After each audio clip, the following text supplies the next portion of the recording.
Assalamualaikum warahmatullahi wabarakatuh.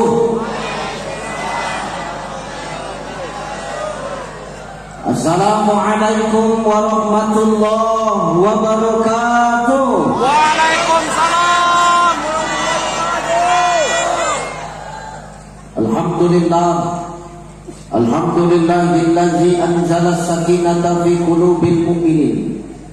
Asyhadu an la ilaha illallah wahdahu la syarika lah wa asyhadu anna Muhammadan abduhu wa mawala. Allahumma shalli ala sayyidina Muhammad wa ala ali sayyidina Muhammad. Faqala Allah ta'ala a'udzu billahi samiil 'aliim minasy syaithaanir rajiim. Walladzi ba'atsa fil ummiyyiina rasulan minhum yatlu 'alaihim aayaatihi wa yuzakkihim wa yu'allimuhumul kitaaba wal hikmah wa in kanu min qablu lafi dhalalin mubin. Wa qala ta'ala min suratil ukhra fabima rahmatin minallahi linta lahum walau kunta fadhlan ghalizal lanfaddu min hawlik wa'fu anhum wastaghfir lahum wasyawirhum fil amr fa iza azamta fatawakkal 'ala Allah innallaha yuhibbul mutawakkilin. Wa qala an-nabi innama bu'istu li'akunna ilma. Sadaqallahul azim wa sadaqan nabiyyul karim wa nahnu 'ala dzalika minasyahidin wasyakirin walhamdulillahi rabbil Alamin. alamin. Sehat Ibu? Sehat Ibu? Ini luar biasa ini. Kenapa Ustaz? Ayah-ayah malam ini dikelilingi oleh ibu-ibu. Di tengah diletak ayah-ayah itu, kanan kiri semua ibu-ibu. Ini menandakan ibu-ibu yang hadir malam hari ini adalah ibu-ibu wanita-wanita yang salihah. Para orang tua yang salihah. Para istri yang senantiasa berbakti kepada suami. Ini kenapa tak semua menjawab? Ini banyak janda itu mana di sini? Mudah-mudahan istri-istri yang hadir ini adalah istri-istri yang berbakti kepada suaminya. Amin.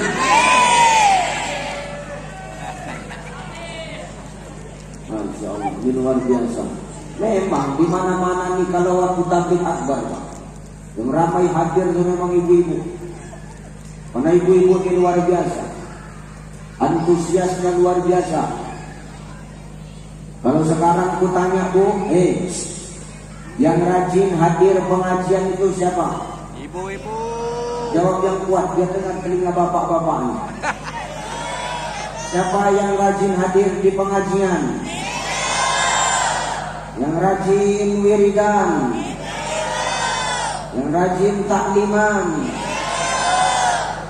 Yang rajin ngerumpi? Ibu-ibu itu serba bisa. Diajak ngaji ya oke, diajak ngerumpi yang monggo. Mudah-mudahan ibu-ibu di sini tidak seperti itu. Amin. Sehat Pak?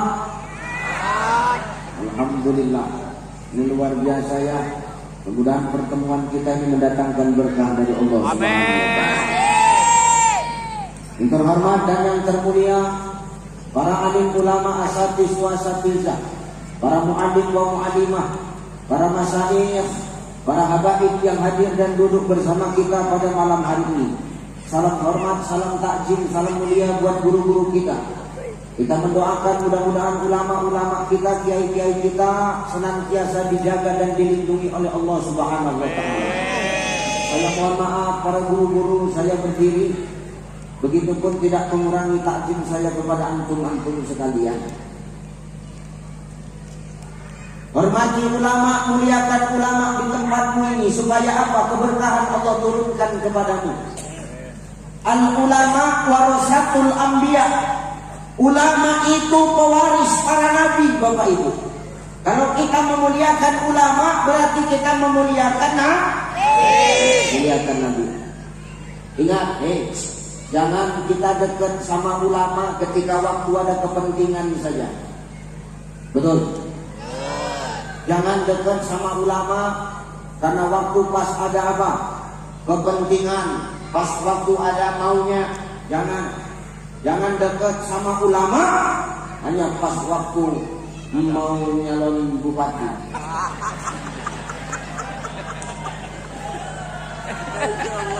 Enggak. Aku enggak bilang di sini, ini bilang di sana nih. Kalau di sini tidak, insya Allah selalu dekat dengan ulama. Amin. Ya benar. Kenapa Ustaz? Ingat, ulama ini bukan seperti daun salam. Biar tahu kau dulu. Ustaz kok kasar? Memang begini aku orang Medan. Jadi siapa kau undang aku? Mana peduli aku? Kalau mau lembek-lembek yang berceramah carilah Ustaz yang udah tua-tua tuh. Ya benar Pak. Kadang-kadang zaman sekarang kiai kita ceramah keras saja nggak didengar kok, apalagi kita yang lembut-lembut Pak. Benar ya? Benar. Dan tenang aja Pak Wakil, aku nggak ngegas-ngegas kali, semua bilang. Ya benar ya. Zaman sekarang ini maaf, jangan kau jadikan ulama itu seperti daun salam. Tahu kau daun salam? Apa daun salam itu Ustaz? Ibu-ibu nih kalau nak masak menggulai ikan, nak merendam daging, ketika itu daun salam itu dicari. Biar apa Ustaz? Biar wangi masaknya. Betul? Betul. Tapi ketika maaf, rendangnya matang, gulainya matang, kira-kira mau nggak makan daun salam itu? Ada di sini yang pernah nengok orang makan daun salam? Nah. Gak pernah kita nengok orang makan daun salam. Kalau gulainya udah matang, daun salamnya dibuang, pakai 2 jari pulang dimasukin gigi. Maka hati-hati, jangan kau dekat sama ulama ketika pas ada maumu saja. Ingat, ulama bukan daun salam yang bisa kau jadikan sebagai media politik praktis, saudara.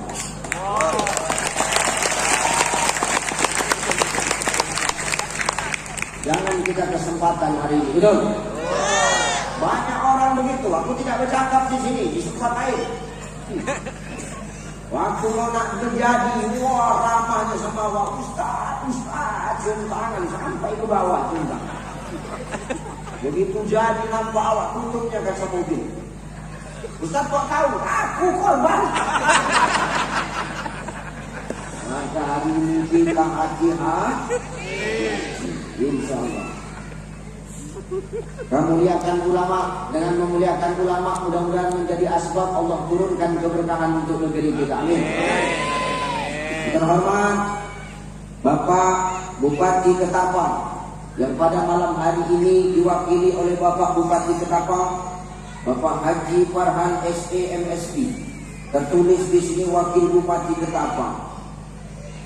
Kemudahan aku datang kemari sudah jadi bupati. Amin. Amin. Amin. Insyaallah orangnya ramah, baik, nggak sombong, datangnya terlambat. Kenapa Ustaz? Beliau banyak urusan. Tadi kita dengar banyak yang mengundang beliau, tapi malam ini beliau datang kemari. Kita doakan beliau senantiasa Allah jaga, amin. Amin. Allah lindungi, amin. Amin. Allah senantiasa kabulkan hajat beliau. Amin. Amin. Bapak, dipuaskan Pak. Ya. Terhormat Bapak Kapolres Ketapang yang hari ini malam ini diwakili. Bapak yang wakil Pak. Wakil di bawah, tak boleh di atas. Saya sehat. Pak Kapolres, salam saya dengan Pak Kapolres. Saya dapat informasi kalau Pak Kapolres dipanggil Pak Presiden ke IKN. Salam hormat saya dengan beliau. Mudah-mudahan beliau senantiasa sukses dalam berkarya. Amin. Yang terhormat Bapak Dandim 1203 Ketapang. Mewakili juga Pak? Ya, tak apa-apa. Biasa itu. Yang terhormat Kepala Kantor Kementerian Agama Kabupaten Ketapang. Katakan, memang langsung. Mewakili juga. Mewakili. Enggak apa-apa, memang tangan datang wakil semua wakil.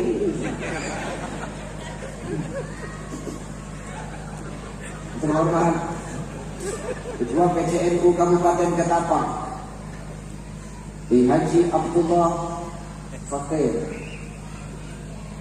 Sudah hadir. Ya, enggak apa-apa. Biasa itu. Ya. Kita doakan kiai kita senantiasa dijaga Allah. Terhormat Ketua Majelis Ulama Kabupaten Ketapang Kiai Haji Dr. Andus Muhammad Faisal Maksum. Salam hormat Kiai, mohon izin Kiai ya. Terhormat Kadispora Kabupaten Ketapang Dr. Andus Satukihuddin MSI. Gak ada juga. Kenapa ditulis di sini? Terhormat Bapak Camat Delta Pawan Besera. Oh Bapak, sehat Pak? Gimana aman? Aman. PKH aman? Terhormat Bapak Lurah Sukaharja. Gimana? Pak Lurah?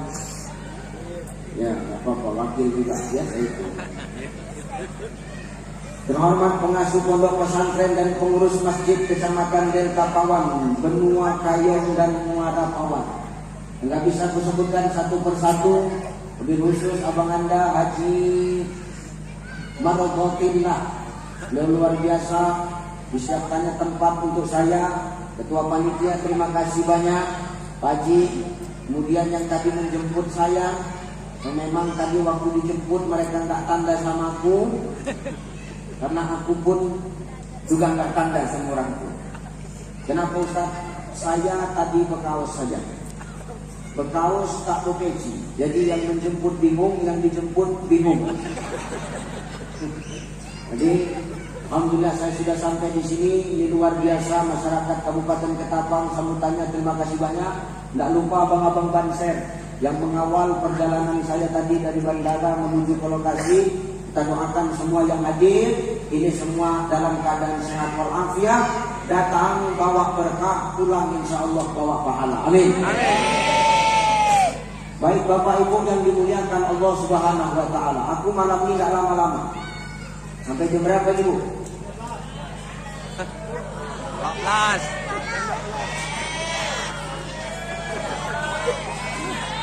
Jam 1, jam 12. Ya, kau enak cuma dengar mulutku koyak ini.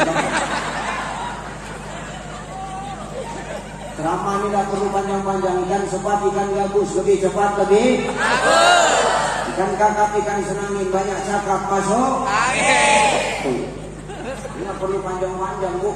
Ceramah ini biar pendek tapi masuk semua, daripada panjang tapi masuknya cuma separuh. Tidak enak. Ya Ibu, senangan yang panjang masuk separuh atau yang pendek masuk semua?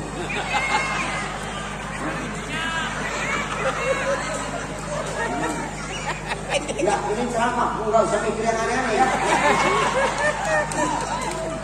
Allah, tentu yang menjerit-jerit janda itu. Allahu Akbar. Para tuan-tuan guru, saudaraku yang dimuliakan oleh Allah Subhanahu Wa Taala. Maaf, hidup ini tidak luput dari yang namanya ujian, betul? Betul. Yang namanya orang hidup pasti diuji sama Allah. Betul. Karena memang janji Allah dalam Quran. Apa kata Allah? Ahasiban nasu ayyusraku ayyakulu amanna wa hum la yuftanun. Hei manusia, jangan merasa setelah kau mengaku beriman kepadaku, kata Allah, lalu kau sudah aku uji. Salah. Justru setelah kita mengaku beriman kepada Allah, disitulah letak ujian akan Allah berikan kepada kita. Jadi hidup ini Pak memang tak pernah lepas dari yang namanya ujian. Pak, Bapak kira-kira dalam hidup diuji nggak Pak? Diuji. Apa ujian Bapak? Ini menghadapi maklum. Ini ujian. Ibu, diuji nggak Bu? Diuji. Siapa lagi? Satu cari. Diuji nggak? Diuji Pak. Bayangkan apa ujian Ustaz? Oh besar. kemari itu bukan dekat, biar tahu perlu. Tadi malam saya di Banda Aceh. Dari Banda Aceh saya perjalanan 7 jam menuju Kuala Lumpur. Berangkat Pak subuh. Nggak ketemu istri, coba. Semana nasib gini pun tak semana nasib itu. Walaupun ketemu sama istri cuma setengah jam di bandara, mau ngapain setengah jam? Nggak ngapa-ngapain lah, tengok aja. Besok pergi sampai kemari. Berangkat pesawat jam 6 sampai di Jakarta. Dari Jakarta ke Pontianak, dari Pontianak ke Ketapang sampai kemari. Sampai kemari dijemput, yang jemput ini nggak tahu. Iya. Nah kita semua yang hidup ini pasti diuji sama Allah. Enggak ada cerita nggak diuji. Justru kalau orang yang mengaku beriman kepada Allah tapi hidupnya nggak pernah diuji sama Allah, disitulah kadang keimanan kita dipertanyakan, Bapak Ibu. Lawang kita aja diuji, apalagi Nabi dan Rasul Allah. Nabi dan Rasul diuji, Pak. Diuji. Bu, diuji. Siapa tuh? Nabi Nuh alaihi salam. Bayangkan, Nabi Nuh alaihi salam itu berdakwah 900 tahun, Pak. Cuman punya umat 90 orang. Bayangkan 900 tahun berdakwah, cuman punya masa, cuman punya umat 90 orang. Pak Farhan baru sebentar kata sambutan. Udah berapa banyak masamu ini? Kan gitu. Nih, Nabi Nuh 900 tahun berdakwah cuman punya umat 90 orang. Kenapa Ustaz? Saking bajingan plus tengiknya umat Nabi Nuh. Berbajingan tengik pula tuh. Karena Nabi Nuh kalau sudah berdakwah itu umatnya tutup telinga. Kalau orang sekarang enggak. Ustaz ceramah dia enggak tutup telinga. Main handphone. Itu bagian dari umat Nabi Nuh. Ustaz ceramah dia berkipas-kipas. Umat Nabi Nuh. Ustaz ceramah dia selonjoran. Umat Nabi. Ustaz ceramah dia nyari tempat sandaran. Mungkin saja. Ya, Ustaz kami main handphone, mau video Ustaz. Oh, mau video boleh, silakan. Tapi kalau chattingan, gua akan rusak handphone kau.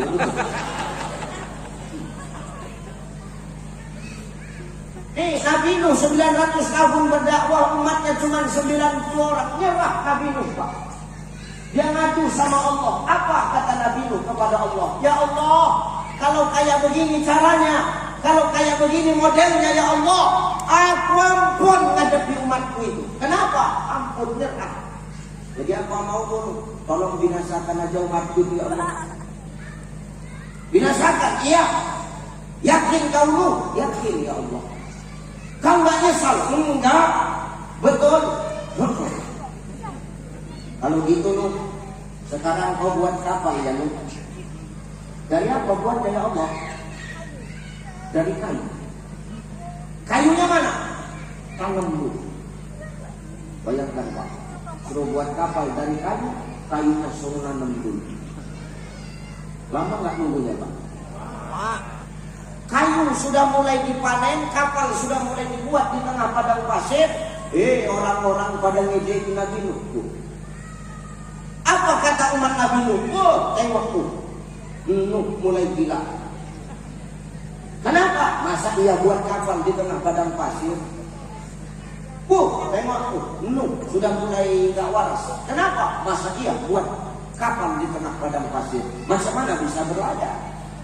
Tapi Nuh nggak mendengar itu Pak. Ini pelajaran bagi kita. Kalau hidup selalu dengar omongan orang, sampai kapanpun niat baik tidak akan pernah tercapai. Betul nggak? Betul. Betul nggak Bang? Betul. Orang sekarang ini aneh Pak. Kita buat baik saja kadang-kadang nggak nerima. Apalagi kita buat jahat. Orang sekarang ngeri. Netizen itu ngeri. Netizen maha benar dengan segala komentarnya. Ngeri. Kita buat baik saja, kadang-kadang kita belum benar di mata manusia, apalagi kita buat salah. Tuh umat Nabi Nuh ngecekin Nabi Nuh. Sangkingkan bencinya dengan Nabi Nuh. Begitu kapalnya selesai, apa yang terjadi? Berbondong-bondong manusia, umatnya, maaf, buang air besar, air kecil di kapal Nabi Nuh. Sedih gak? Sedih ya? Sedih. Orang mau kencing ke situ, orang mau buang air besar ke situ. Allah marah Ustaz. Lantas apa yang dilakukan Allah? Dikirim penyakit kulit, Pak. Bekuring orang. Tahu bekuring? Ini Sisik. bukan bisnis, apa sih? Goreng. Bekudis. Budis tahu enggak? Enggak tahu. Udah gini aja, tahu enggak tahu ngomong tahu biar cepet siap ini. Gatal-gatal Pak, sampai luka. Sampai diceritakan, maaf, ada orang yang lumpuh. Lumpuh kenapa Ustaz? Nggak bisa jalan. Duh, saking kan bencinya sama Nabi Nuh. Itu orang minta antarkan sama tetangganya supaya bisa buang air besar di kapal Nabi Nuh. Bayangkan. Dia buang air besar di situ, selesai, pas waktu berdiri, kepleset kotorannya sendiri. Tahu-tahu bisa jalan. Begitu bisa jalan, ngomong dia kemana-mana. Woi, aku bisa jalan, woi. Kenapa? Kepleset, gue sendiri. Benar. Terakhir, orang yang kena penyakit kulit itu rebutan kotorannya sendiri, Pak. Dijadikan lulur. Oh, di kalian aja ya sekarang enak bu, pakai skincare. Muka putih, leher hitam. Wah, ada orang kayak gitu sekarang, Pak. Ini kan di sini enggak lah ya. Enggak ada bedanya. Di sana ini. Enggak ada bedanya. Sana cuman orang sana banyak kesini. Benar. Ya. Maaf, Bu, maaf. Ingat, Allah itu memasukkan kita ke surga bukan karena penampilan kita, Bu.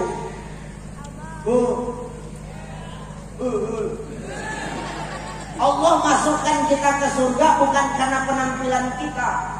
Apa kata Nabi? Innallaha la yanzuru ila suwarikum wa amwatikum walakin yanzuru ila qulubikum wa a'malikum. Ini yang ngomong Nabi, Pak. Sesungguhnya Allah itu tidak melihat wajahmu.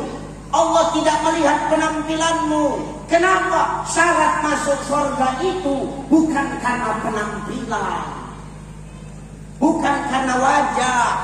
Jadi manusia pun tak boleh menilai orang itu dari penampilan. Kadang kita ini suka kali menilai orang dari penampilan. Jijik aku kira. Tengok awak gini tak yakin, bukan ustaz-ustaz ini. Banyak orang kayak gitu, di mana-mana nggak yakin aku ustaz. Ya benar.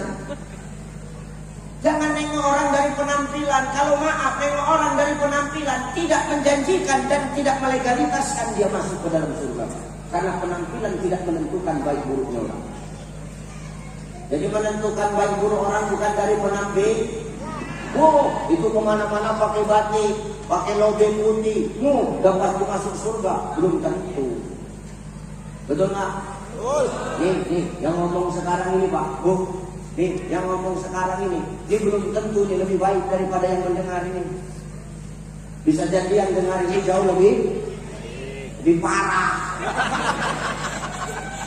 Lalu kalau aku apa tuan ini. Ya benar Pak. Nih yang ngomong belum tentu lebih baik daripada yang mendengar. Kalau soal penampilan, boleh lah. Tapi perkara baik buruknya, belum tentu pandangan manusia sama dengan pandangan yang menciptakan manusia. Jadi jangan biasa saja. Kalau cantik sama segini jangan gawe begitu.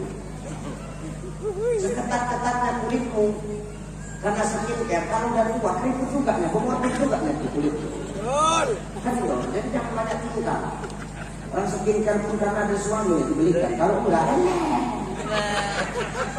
itu pun kadang-kadang kau melawak lagi sama suamimu. Iya, tak boleh begitu. Kan bukan karena penampilan. Oh itu kemana-mana maaf, pakai jubah sudah pasti orang baik, belum tentu. Wow, tuh kemana-mana pakai cincin, cincinnya banyak. Wow, perkara cincin banyak, dukun banyak cincinnya bang. Zaman sekarang dukun sama ustadz itu beda tipis. Ustadz berjenggot, dukun itu lebih panjang lagi jenggot. Betul nggak?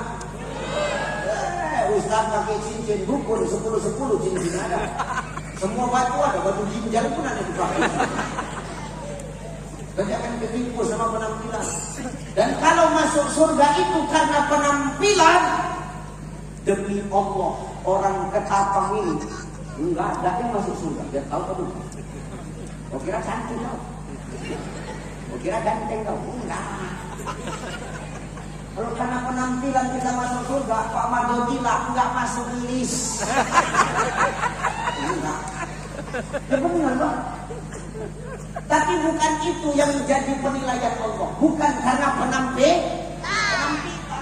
Kalau karena penampilan orang masuk surga, kita ini nggak ada yang masuk surga. Jadi siapa yang masuk surga Ustaz? Artis-artis sudah. Aldebaran,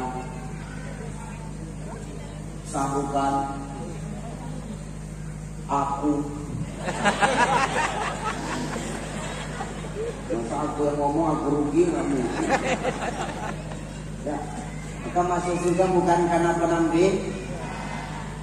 Wa amwalikum, dan masuk surga itu bukan karena banyaknya harta kita. Kalau masuk surga karena harta, kenapa Fir'aun itu di neraka? Kenapa Qarun itu di neraka? Kenapa Sa'labah itu dibenamkan Allah di neraka? Karena kekikirannya. Maka banyaknya harta kita tidak menjamin kita masuk ke dalam surga. Nabi menjelaskan, Nabi menegaskan, walakin, tetapi yang zuru, yang dipandang oleh Allah, qulubikum wa a'malikum, hati dan perbuatan kita. Biar biasa saja, tapi hati kita bersih, kelakuan kita baik. Kenapa? Karena baik buruknya kelakuan manusia tergantung kepada isi hatinya. Makanya kita ini disuruh banyak berzikir. Ala bizikrillah tatma'innul qulub. Dengan zikir hati kita akan menjadi tenang. Betul nggak? Banyak zikir. Kalau kita banyak masalah, kita banyak hutang, zikir aja, zikir. Subhanallah, subhanallah, subhanallah, subhanallah. Datang orang lagi hutang. Assalamualaikum. Subhanallah, subhanallah. Assalamualaikum. Subhanallah, subhanallah. Assalamualaikum. Subhanallah, subhanallah. Buka nggak? Kalau nggak dibuka, udobrak pintu kau ini. Tunggu sebentar. Buka. Waalaikumsalam. Subhanallah, subhanallah. Buka apa? Kau udah 3 bulan belum bayar angsuran. Subhanallah, subhanallah. Nanti pun tarik, nanti tak perlu kau itu. Subhanallah, subhanallah, subhanallah. Ini yang mau ngambil angsuran ini pun berpikir ini orang ini gila apa semuanya.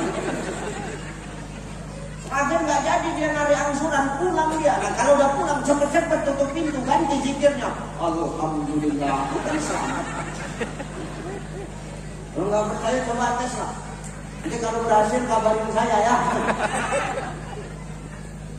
Makanya zikir itu membuat hati tenang. Kalau orang sudah menyebut nama Allah, disebut nama Allah, gemetar hatinya, bertambah keimanannya, maka hati dia ini hidup. Qalbun salim, hatinya gitu. Nah orang kita kebanyakan kan qalbun marid, Pak. Qalbun marid itu apa? Hati yang sakit. Hati yang sakit itu bagaimana? Senang ngelihat orang susah, susah nengok orang senang. Tuh kan aku itu. Senang nengok orang susah, susah nengok orang senang. Makanya yang membuat penyakit hati ini cuma satu. Apa itu Ustaz? Kata Syekh Jalaluddin Rumi, yang menyebabkan manusia punya penyakit hati cuma satu. Apa Ustaz? Manusia tidak tahu kunci kenikmatan dalam hidup. Kunci kenikmatan dalam hidup itu apa Ustaz? Satu. Kata Syekh Maulana Rumi, kunci kenikmatan hidup cuma satu. Jangan sibuk mencari tahu apa yang orang dapat, tapi sibuklah mengurus apa yang Allah berikan kepada kita. Jelas? Jangan sibuk ngurus apa yang orang punya, tapi uruslah apa yang Allah kasih sama kita. Kalau dalam hidup ini kita sibuk ngurus apa yang orang punya, kita bakal lupa dengan apa yang Allah kasih sama kita. Senang nengok orang susah, susah nengok orang senang. Nengok tetangga beli kipas angin baru, dia masuk angin. Ini orang nggak tahu kunci nikmat itu. Nengok tetangga beli AC, dia kedinginan di dalam kamar. Kan goblok orang kayak begini. Nengok tetangga beli mobil, dia beli bodrek. Kenapa Ustaz? Pusing mikirin tetangga. Maka jangan ngurusin orang, urus saja urusan kita. Orang urusan kita jangan habis-habis. Kalau kita sibuk ngurus punya orang, nanti kita lupa sama punya kita, nanti punya kita diambil orang. Mau Pak, punya kita diambil orang? Nih, tonton, nih ngaji tasawuf sedikit. Bu, nih kalau orang punya pesakit hati, ini perkara minuman aja bisa sirik-sirik kan ini. Bu, minumanmu sama minumanku sama enggak? Loh, aku disikat ini orang ini, diam aja ditanya ini. Minumku sama minumku sama enggak? Beda, bedanya apa? Bungkusnya. Ibu dapat yang kecil, aku dapat yang ini Pak. Yang di bawah dapat yang kecil, saya dapat yang besar. Udah dapat yang besar, dapat dua, satu di botol, satu di gelas. Dan yang dapat di sini cuma dua, saya sama Pak Wakil. Enggak Bapak mana udah deh. Bapak ini, dengan ceramah aja mau sama dia ngomong Pak. Ini perkara minuman, kalau orang punya penyakit hati, ini bisa marah, bisa sirik sama orang. Ibu dapat yang kecil, saya dapat yang botolan. Pertanyaannya, maaf, kalau sekarang ku tanya, ibu kemasannya kecil, bapak kemasannya kecil, saya kemasannya botolan. Pertanyaanku, isinya sama-sama air enggak? Isinya sama-sama kalau diminum ngilangin haus enggak? Jadi apa bedanya? Cuma perkara kemasan Pak. Hari ini orang tertipu dengan kemasan tapi lupa dengan manfaat. Biar tetangga punya kendaraan baru, kendaraan kita yang lama, yang penting manfaatnya. Maka jangan kita sibuk mengurus apa yang orang punya, tapi uruslah apa yang Allah kasih sama kita. Insya Allah kita akan jadi orang yang pandai bersyukur. Ya. La in syakartum la azidannakum wa la in kafartum inna azabi. Kalau kau bersyukur maka nikmat akan ditambah. Syukur yang mana yang membuat nikmat itu ditambah? Ini jangan salah ngaji kita ya. Jangan salah ngaji. Nikmat yang membuat itu ditambah oleh Allah adalah ketika nikmat yang dititipkan oleh Allah kepada kita, kita gunakan di jalan Allah. Nah kan semua ini semua titipan. Jadi wakil titipan berapa? Titipan 5 tahun habis. Jadi sama. Titipan berapa sama? Titipan. Jadi bahkan kemana? Titipan enggak? Titipan. Jadi Kapolres, jadi Dandim, titipan enggak? Titipan. Semua yang kita nikmati malam ini titipan ini. Pak, Bapak, istrimu titipan. Titipan ini paket COD-nya ini. Bayar tempat. Ustaz kok bilang kami pakai COD bayar tempat? Iyalah. Dulu pas waktu menikah ngasih maharnya di mana? Di tempat. Ngasihnya di depan siapa? Wali. Banyak apa sedikit? Berapa? 100.000. 100.000. Bu, belum harus berapa bu? 100.000. Itu 100.000 kira-kira banyak apa sedikit? Sedikit. Tuh Pak, kalau 100.000 dirasa sedikit, kau jangan banyak permintaan. Kadang-kadang kita udah ngasih mahar sedikit tapi banyak permintaan. Macam mana nggak merepet cuma lampir di rumah? Hati-hati enggak? Nih istri titipan, suami titipan enggak? Suami titipan enggak? Titipan ini Bu, yang namanya titipan bakal diambil sama yang nitip. Jadi kalau orang ini diambil, enggak usah marah. Diambil sama orang biasa aja, namanya juga titipan. Cocok Pak? Cocok. Anak, jabatan, harta, titipan enggak? Popularitas, titipan enggak? Suatu saat bakal diambil sama yang nitip. Maka selagi dititip, gunakan untuk yang baik.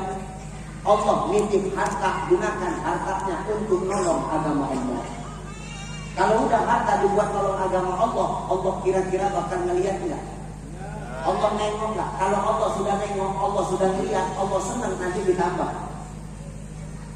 Zaman sekarang orang kebalik Pak. Untuk Allah kita biasa saja, untuk manusia kita berlebihan. Betul ya? Lucu orang sekarang ini. Untuk Allah kita biasa saja, tapi untuk manusia kita berlebih-lebihan. Mana buktinya? Contoh, kita mau undangan, tuh pakai baju yang cantik-cantik. Tapi kadang untuk pengajian kita pakai baju yang biasa-biasa aja.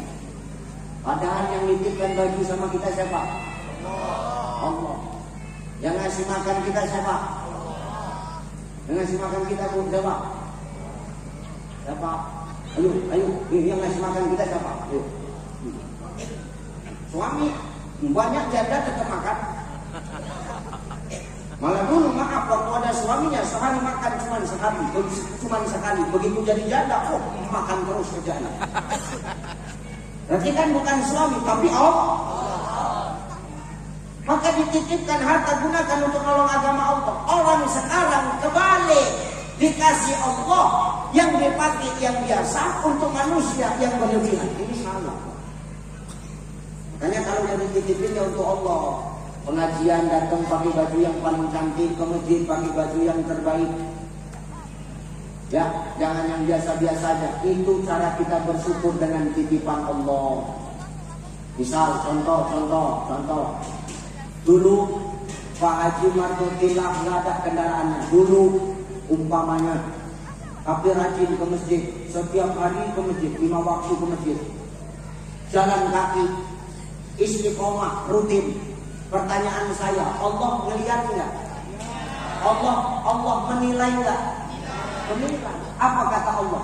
Ini orang istiqomah, walaupun nggak ada kendaraannya, tapi 5 waktu rajin ke masjid. Karena Allah menilai, terus Allah ngomong, malaikat pengatur rezeki, tuh, mampukan itu hambaku, Haji Mardotillah, mampukan dia untuk beli motor. Di sini bilang motor apa sih? Honda. Di sini bilang motor Honda. Yamaha pun Honda juga. Yamaha pun Honda juga sih. Ini pula ya. Tempat kami Honda tuh mereka. Iya Pak. Dan karena istiqomah Pak Haji Mardotillah jalan kaki ke masjid 5 waktu, Allah melihat. Dimampukan Allah beliau untuk apa? Beli Honda. Wow, semakin dikasih Honda, ternyata bukan makin males, makin rajin ke masjid. Sholat maghrib, zuhur udah pergi dari rumah. Makin rajin. Allah nengok nggak? Allah nengok, Allah makin sayang. Allah ngomong sama malaikat pengatur rezeki. Malaikatku tuh mampukan Pak Haji Mardotillah beli mobil. Beli mobil, dikasih mobil. Bukan makin malas, malah makin rajin Pak Muslim. Sholat Jumat, hari Senin udah pergi dari rumah. Pamit sama istri. Pergi dulu ya Ma, kemana? Sholat Jumat. Tapi masih Senin, enggak apa-apa. Biar Allah makin sayang. Maka nikmat yang dititipkan yang seperti inilah yang kita gunakan di jalan Allah. Inilah yang membuat Allah makin sayang, sehingga nikmat itu akan ditambah oleh Allah Subhanahu wa Ta'ala. Maka hidup ini semua titipan ya. Jangan terlalu kita rasa memilikinya besar. Ya Bu ya. Bu, ini garismu ini titipan. Nanti kalau ibu wafat, garisnya untuk siapa? Hah? Untuk siapa? Untuk istri barunya suamimu. Cincinmu banyak, 5 jari, 10 jari, semua pakai cincin jari-jarimu. Ketika kau wafat, kau bawa gak cincinmu itu meninggal? Untuk siapa? Untuk kami. Enggak ada cinta Tuhan. Lupa suamimu. Tapi suami pun nangis Ustaz. Menangisnya itu nangis ecek-ecek, enggak berkurang. Nangis dia, ya Allah, cepatkan kau meninggal. Padahal aku sayang kali sama kau ya Allah. Sambil menangis sambil dicabutnya cincinmu. Wah, alhamdulillah segini. Cepat kali lah kau meninggalnya Allah. Kalau tahu cincinmu banyak gini, kenapa enggak dari dulu kau meninggal? Sampai di jari tengah makin kuat nangis bapak dia. Allah. Tetangga nanya, kenapa makin kuat nangisnya? Yang ini banyak dicabut. Awak pikir nangis karena kehilangan, rupanya nangis karena sulit dicabut. Untuk siapa? Untuk yang itu. Maka titipan itu jangan kau merasa memiliki. Punya jabatan hari ini, kita punya jabatan karena dititipi, nanti pensiun, jabatan itu akan hilang. Betul? Ketika jabatan itu hilang, kalau kita merasa jabatan itu punya kita, itulah yang buat orang begitu pensiun stroke seminggu habis meninggal itu. Biasa aja Pak. Gak usah kali. Sama istri Pak, gak usah cinta-cinta kali, biasa aja. Malah biasa aja. Ibu sama suami gak usah cinta-cinta kali, biasa aja. Ustaz kok ngomong gitu, karena aku pun gitu. Aku bilang kok sama istriku, kau sama aku, kau jangan cinta-cinta kali kau sama aku, karena aku pun gak cinta-cinta kali sama kau. Biar kau dulu. Marah dia Ustaz, marah. Berani Ustaz ngomong kayak gitu, berani lah. Cuman pas nggak ada dia lah, ini kan nggak ada dia. Kalau kata dia mau juga aku baca. Nah balik showroom di tangan STNK kan ngeri, marah dia marah. Kenapa papa ngomong gitu? Dia kan panggil saya papa. Kenapa Bu? Ada yang salah? Rupanya Ustaz nggak boleh mesra. Sekarang begini, aku tanya, itu istri siapa? Istri bukan? Ada yang salah? Jadi kok sibuk kan kau? Istri-istri itu Pak. Rupanya Ustaz nggak boleh mesra, kan boleh Pak. Wong Nabi aja ngajarin kita untuk mesra, memberikan panggilan terbaik untuk pasangan kita kok. Tengok itu Aisyah. Apa panggilan Aisyah dari Rasulullah? Ya Humairah, wahai pipi yang kemerah-merahan. Betul tak? Iya. Tuh Pak, panggil Pak Humairah. Jangan model istrimu badannya besar, kau panggil, woi, buka 2 pintu kemana? Mentang-mentang model badan istrinya besar, manggil senaknya, woi, buka 2 pintu kemana kau? Hei, seperti akhir, kemana kau dulu? Dulu ibu ini mana macam begini badannya? Dulu langsing badan ibu itu, betul? Macam gitar Spanyol, betul Bu? Sekarang kenapa bisa lebar? Siapa yang merusak?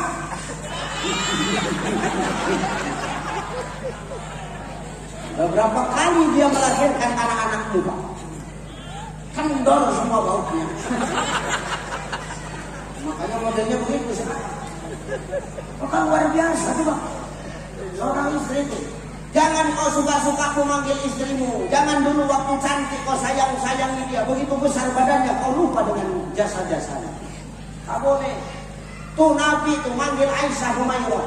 Nggak usah cerita Nabi lagi kita Pak. Maaf tetangga 80 tahun umurnya sampai sekarang manggil istrinya, manggil nenek itu masih yang-yangan.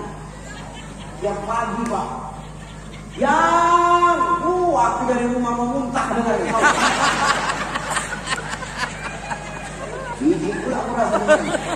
Muntah walaupun pulang itu semua yang kan dalam hati. Ambilkan kopiku yang, apa kata nenek itu, tunggu ya yang. Izin ada berdua ini, muntah aku rasanya. Tapi aku penasaran Pak, ku datangi atuk tuh, ku datangi kakek tuh, oke, kalian 80 tahun umur kalian, tapi kenapa masih yang manggilnya? Apa resepnya kek? Apa kata kakek tuh? Aku Ustaz, manggil dia yang bukan karena sayang, jadi aku lupa namanya. Kamu hati-hati, jangan ibu dipanggil yang senang, bisa jadi bapak tuh lupa namamu. Sebenarnya. Tuh Nabi manggil Aisyah, ya Humairah, wahai pipi yang kemerah-merahan. Kenapa memang merah pipi Aisyah? Ya Humairah, wahai yang kemerah-merahan. Ustaz, apa? Itu kan Aisyah. Kenapa pipinya merah? Istriku Ustaz, hitam. Gimana cara manggilnya Ustaz? Ya carilah bahasa kita. Apa bahasa Arab kita Ustaz? Aswadun. Panggillah ya Suwaidah, wahai yang hitam-hitaman. Yang penting kan bahasa Arab Pak, nggak tahu lagi. Ustaz, apa biniku putih? Gimana cara manggilnya? Ya carilah bahasa Arab putih. Apa Ustaz? Abyadun, putih. Panggil istrimu ya Bayriyah, wahai yang keputih-putihan. Berarti biniku penyakitan gitu aja. Ustaz, apa biniku kalau udah pergi undangannya Ustaz? Merah jidatnya, pipi kanan hijau, pipi kiri kuning. Semana lah manggilnya? Panggil dia, ya lampu lalu lintas. Warna-warni banget. Itulah perempuan itu. Kalau udah pergi undangan, bercelak. Silahkan bercelak, nggak masalah Bu. Silahkan mau beralis, silahkan. Yang tak boleh itu mencukur alis dan menyulam alis. Haram. Enggak usah tengok-tengok, udah tengok apa aja. Nggak usah pala dengar kau itu, kau pun juga nggak usah, udah tengok aku aja. Kalau terasa bertaubat minta ampun sama Allah. Kenapa Ustaz? Laqad khalaqal insana fi ahsani taqwim. Sungguh Allah menciptakan manusia itu dengan sebaik-baik bentuk. Maka kalau kita rubah ciptaan Allah itu summa radadnahu asfala safilin, maka kau akan kulemparkan kemana? Ke asfal, ke tempat yang paling rendah. Di mana itu Ustaz? Kerak-kerak neraka. Asfal itu kan pijakan Pak, tempat berpijak. Safilin, paling bawah pijakan itu. Disitulah Allah campakkan kita. Jadi silakan beralis, silakan bercelak, tapi tolong jangan disulam alis. Jelas Bu? Nggak usah tengok-tengok, tengok apa aja. Bercelak silakan, bercelak. Tapi tolong, kalau udah bercelak jangan kau lama-lama, capek kan menunggu kau. Bercelak lama betul, diukirnya betul-betul. Pangkal tumpul, ujung lancip. Kalau pangkal tumpul, ujung tumpul, ulang. Nggak pasti kita menunggu. Itu masih alis.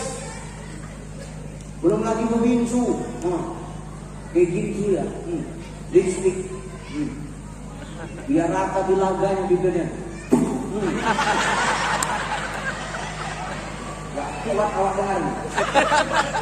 Maksudku gini, boleh kau lagakan bibirmu, tapi jangan kuat-kuat kali. Lengket semua di gigi lipstick kau. Silakan kau membincu, boleh Ustaz, boleh. Yang tak boleh itu apa Ustaz? Menyulam bibir. Dengar. Bukan tadi aku bilang ini. Orang ini kalau nggak digitu kan nggak sadar Pak. Makin banyak tingkah makin tua, jijik awalnya. Yang tak boleh itu menyulam bibir. Untuk apa kau sulam bibirmu Bu? Biar tebal Ustaz. Kalau bibirmu mau tebal, tak usah pala kau sulam, kau hantamkan ke dinding yang tebal.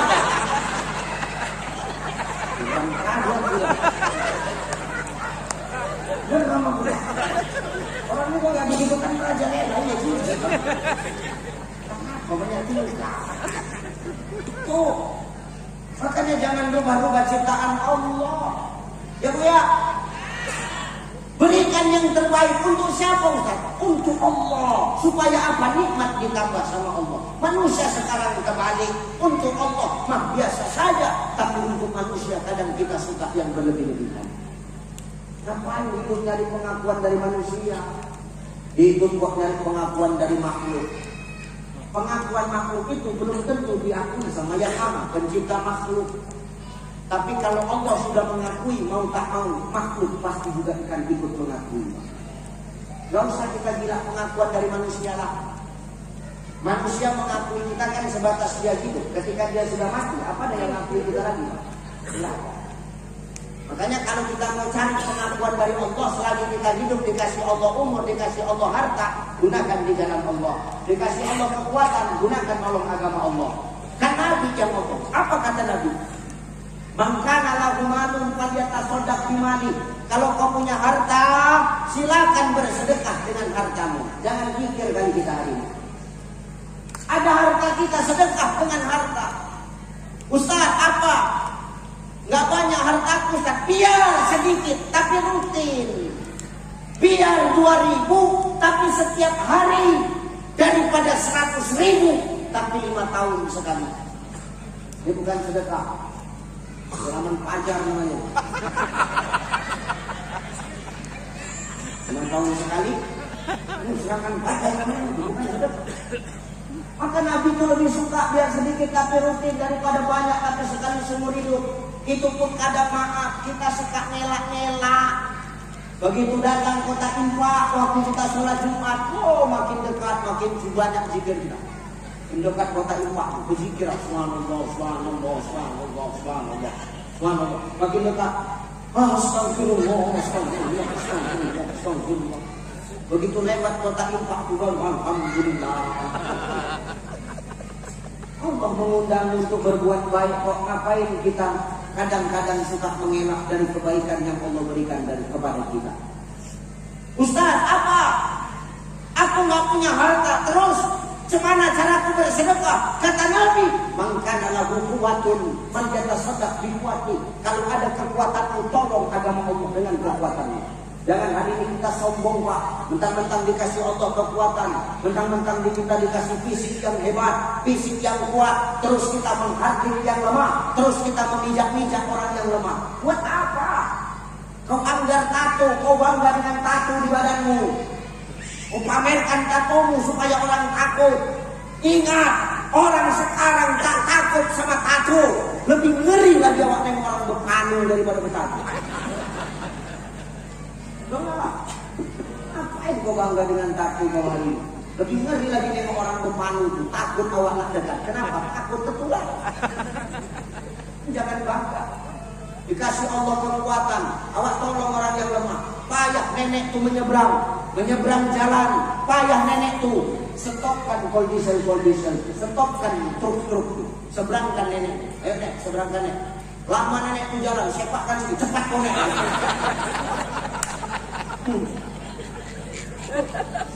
Ngapain?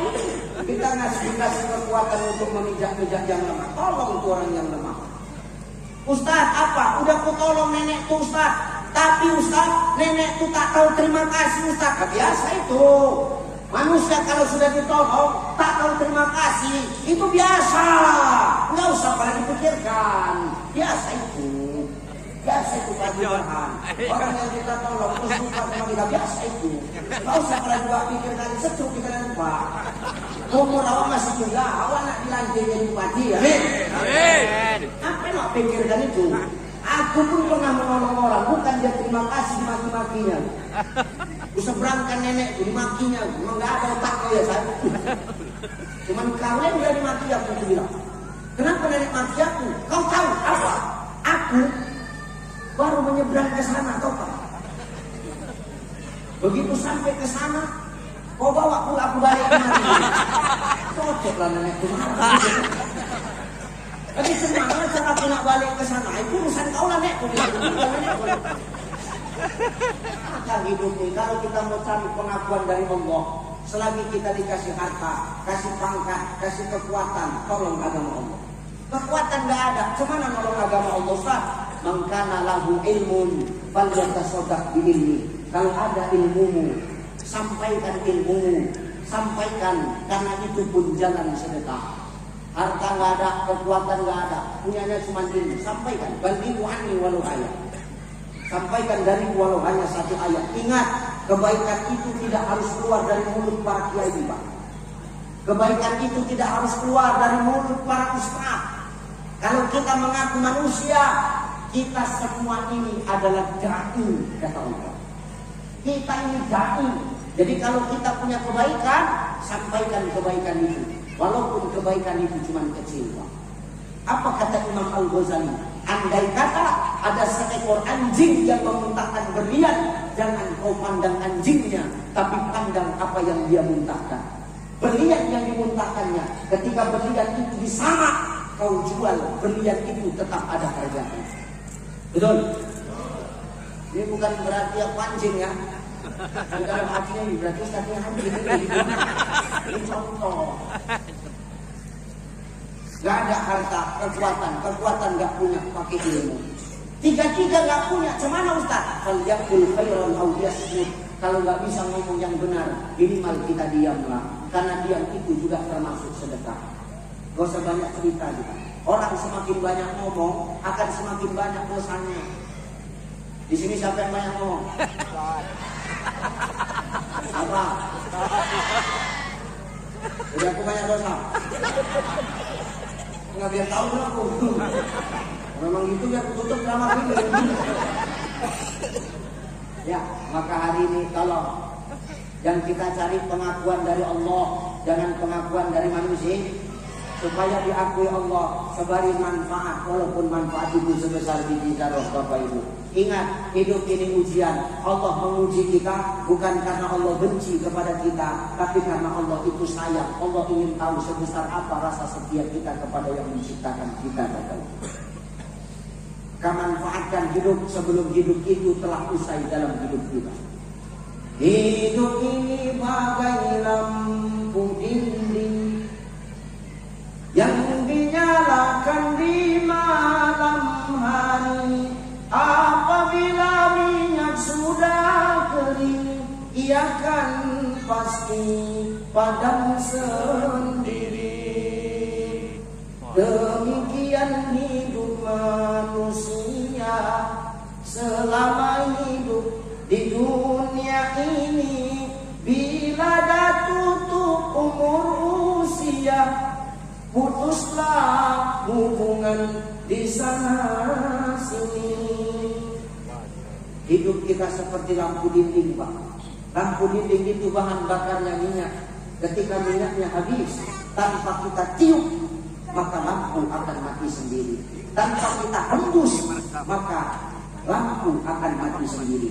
Maka maaf, sebelum kita kembali kepada asal kita, manfaatkan nikmat hidup. Walaupun hidup itu bermanfaat hanya sebesar biji zarah, Allah pun akan tetap memberikan balasan kepada kita.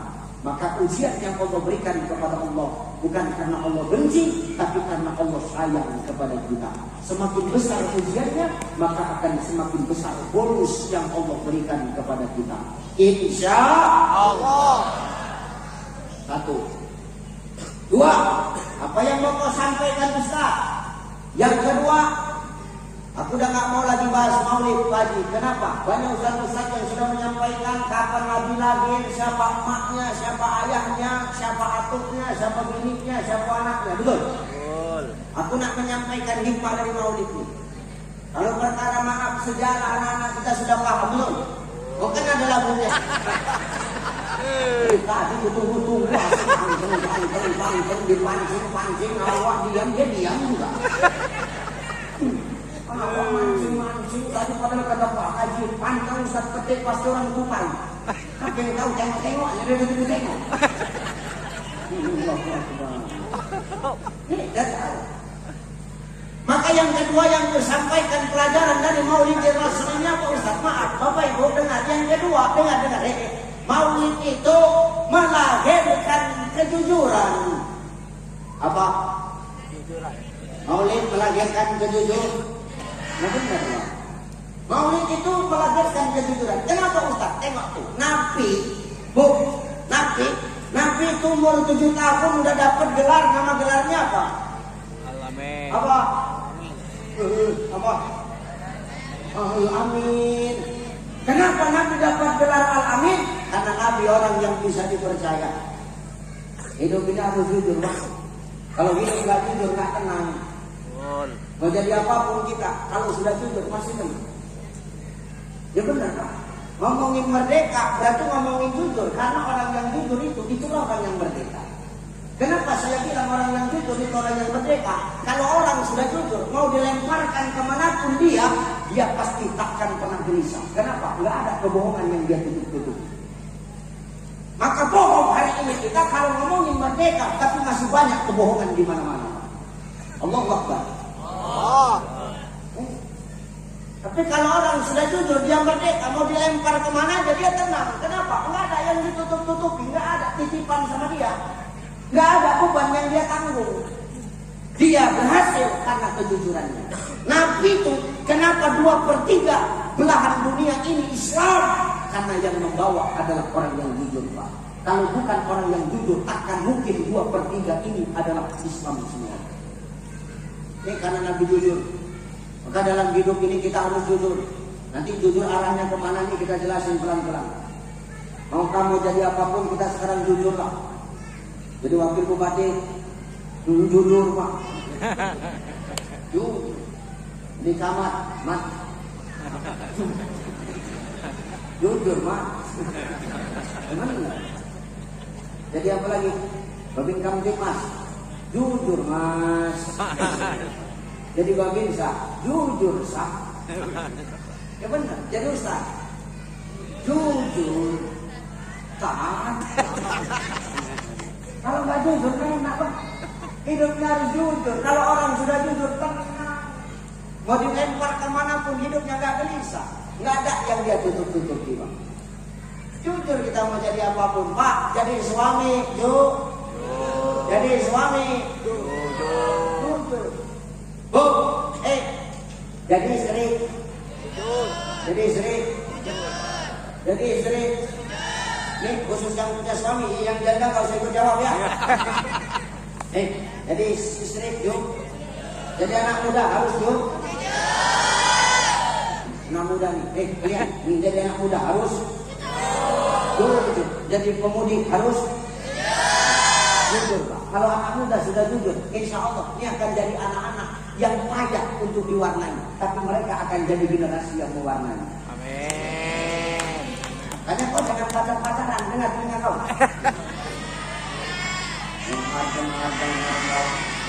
Pacaran. Ngapain pacaran? Ustaz dulu rupanya sebelum menikah pacaran. Enggak. Laku enggaknya kok. Bukan enggak 18 dulu yang ngantri itu, Pak. 18 yang ngantri, semua aku tolak. Sekarang Ustaz nyesal. Nyesal juga. Itu benar, Pak. Dalam Islam itu nggak ada pacar-pacaran, jangan kau pacar-pacaran. Makanya Yusuf Al-Qaradawi dalam kitab Umatuna Baina Qurnain beliau mengatakan, apa kata Yusuf Al-Qaradawi? Buah yang paling manis di antara buah yang manis itu adalah ketika pemuda peduli dengan bangsa dan agamanya. Pemuda yang bagaimana yang peduli dengan bangsa dan agama? Pemuda-pemudi yang jujur akan dirinya. Kau adalah nanti di masa yang akan datang, tanggung jawab bangsa dan agama ini ada di kaki dan tangan. Kau jadi generasi yang jujur. Ya, jujur dengan pacar-pacaran dek, tengok abang lu dek. Kan view gede-gede. Lu love you dek. Bolong-bolong, tapi bohong ya. Jangan pacar-pacaran. Dengar kau dindamu. Abang ngomong gini karena abang sayang sama kau. Kalau aku nggak sayang nggak akan ngomongkan ini. Biar kau betul. Jangan pacaran. Kalau pacaran yang rugi perempuan apa laki-laki? Laki. Yang baik kalau banyak. Yang rugi perempuan, Pak. Nih, yang rugi perempuan. Maka kalau aku tanya, maaf kau mau jadi perempuan durian apa perempuan mangga? Ayo. Pengen jadi perempuan mangga atau perempuan durian? Hah? Durian. Jangan jadi perempuan mangga. Perempuan mangga, tengok mangga Pak, mulus di luar, tapi maaf kadang-kadang ada ulat di dalamnya. Mulus di luar, tapi kadang busuk di dalam. Tengoklah mangga itu Pak, murah di pajak. Di sini apa bilang pajak atau pasar? Pasar. Pasar. Yang tempat jual-jual itu Pasar. pasar. Pasar Ini buah. Di sini air lidah di sini mengucap. Di pasar tengok buah mangga itu murah apa mahal? Murah. Murah. Murah. Dengar dulu. Memang menjawab aja begitu. Murah mangga di pasar tuh Pak. Berapa mangga sekilo? Wow, sekilo 30.000. Matang 15. Berapa mangga sekilo? 15.000. Matang enggak? Coba pegang, tengok Pak. Mangga itu memastikan matang enggak, dipegang mangga. Matangnya ini, cobalah ciumnya. Habis diciumnya, pijit-pijitnya mangga. Habis itu peot mangga. Ya enggak? Ya. Udah dicium, udah dipijit, udah peot. Apa kata yang beli? Udah peot. Kurangilah 13.000 ya segini. Enggak bisa. Kenapa enggak bisa? Modal 13 tengok. Udah, kalau gitu nggak bisa dibeli, tinggal Pak. Makin siang, makin sunyi pembeli. Ada yang datang, berapa? Udahlah, harga modal aja. Berapa? 13.500. Matang mangganya, cobalah tengok. Diambil mangganya, dicium lagi, dipijit, peot lagi mangga. Ya enggak? Ya. Udah peot 10.000 ya? Enggak lah, nggak bisa. Enggak laku-laku. Terakhir diobral 3 kilo 10.000, 3 kilo 10.000. Itulah cabai-cabianku, 3 kilo 10.000. Jangan mau jadi perempuan mangga yang mau dicium, dipijit, peot kok nanti. Jadi perempuan durian. Tengok durian itu Pak, sebesar kepala bayi durian itu, tapi mahal. Berapa nih sebiji? 50.000. Mateng. Coba lah cium. Kalau nggak berdarah muncung lagi. Apa bunyi Pak? Tapi karena kita suka, walaupun mahal, kita beli nggak? Beli duri luarnya, kita bawa pulang, hati-hati kita membawa supaya nggak kecucuk sama duri. Sampai di rumah kita ambil parang, kita belah durian kita. Belahnya pun hati-hati. Tengok apanya, oh jalannya, jalurnya. Begitu terbuka sedikit, tarik. Begitu dibuka durian itu, wangi Pak, nikmat, lemak, manis, pahit, enak. Kenapa? Terbungkus dengan rapi. Maka jangan kau obrol dirimu dengan pacaran-pacaran kita. Dengar kau? Jangan kau mau dirayu-rayu gombalan-gombalan jantan tuh. Jantan yang kanan, yang kiri tidak. Bahaya nih. Mancing di gombal. Datang naik kereta ninja.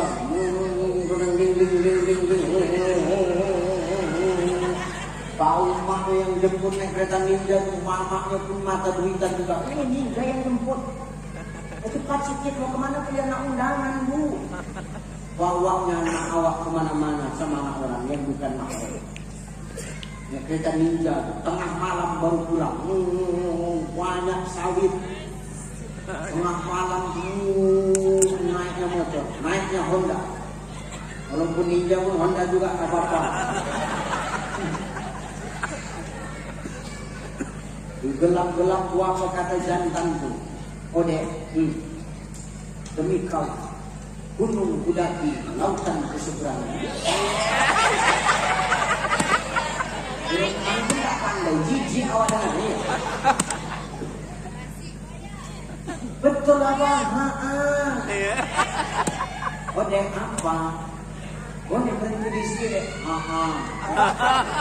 Berhenti nanya Honda dulu. Boleh abang nyanyi deh? Boleh bang. Nanti kau jawab ya deh. nyanyi jantan kudu gombal. Boleh colek ya.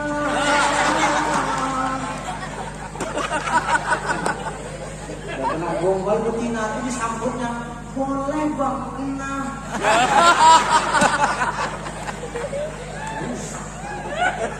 Ditambahnya pula lagi, silakan saja pilih yang mana.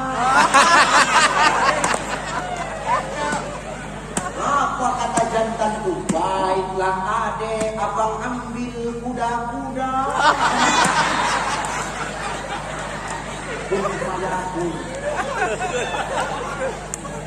rusak. Maka jadi anak muda harus jadi anak muda yang jujur. Kalau hari ini kau seorang santriwati, hari ini kau seorang santri, tugasmu ngapain Ustaz? Meramaikan masjid. Di pesantren kau menuntut ilmu agama. Nanti begitu kau kembali ke masyarakat, gunakan ilmumu untuk manfaat di tengah-tengah masyarakat. Jangan masjid yang besar, yang cantik ini nanti yang azan, yang muazin atau lagi. Maaf ini aku sampaikan Pak Haji. Masjid mau sebesar apapun, mau semegah apapun, maaf. Tapi kalau masjid itu yang manggil dengan yang mimpin gak enak, gak akan ramai masjid itu. Terserahlah. Nggak usah ketawa-ketawa kan. Kamar ada yang mendengarkan itu. Masjid mau sebesar apapun, mau secantik apapun, itu ramainya tergantung sama dua. Siapa yang manggil, siapa yang mimpin. Masjid mau sebesar apapun, tapi kalau yang manggil atau alhamdulillah. Kau latuku, dan dua azan. Suaranya pun sengau, sumbang, belum campur batu lagi Pak.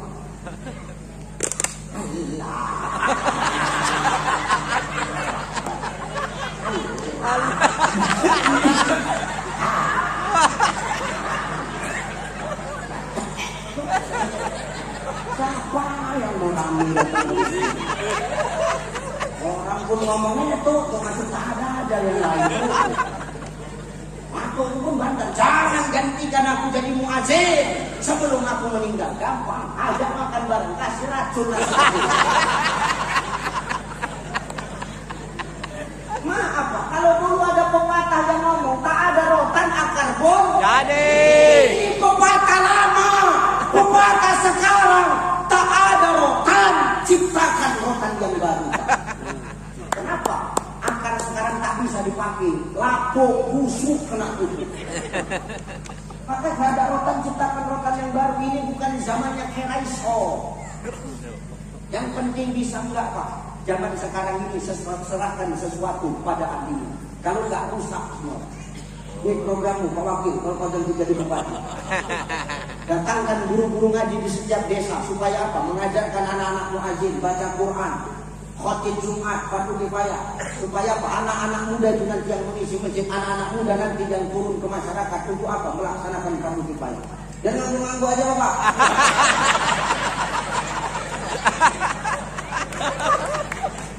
Ini Pak, buat perubahan. Kalau memang kata Bang mau maju, anak mudanya dulu diboloin semua. Betul? Betul? Allahu Akbar. Itu kalau sudah masjid yang mengisi anak muda, semangat kita. Lalu atur-aturnya lepas kita. Ustaz melarang kami yang tua-tua azan. Bukan aku melarang. Silakan yang tua-tua kau tetap azan, tapi pas listrik mati.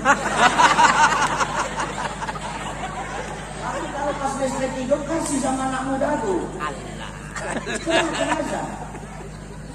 Tapi kalau yang manggil anak muda Pak, suaranya bagus, lagunya paten, napasnya panjang, bangga nggak kita sebagai orang tua? Bangga nggak?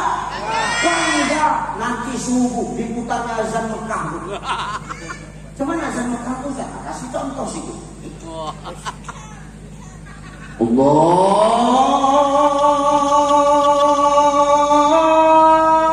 Akbar, Allahu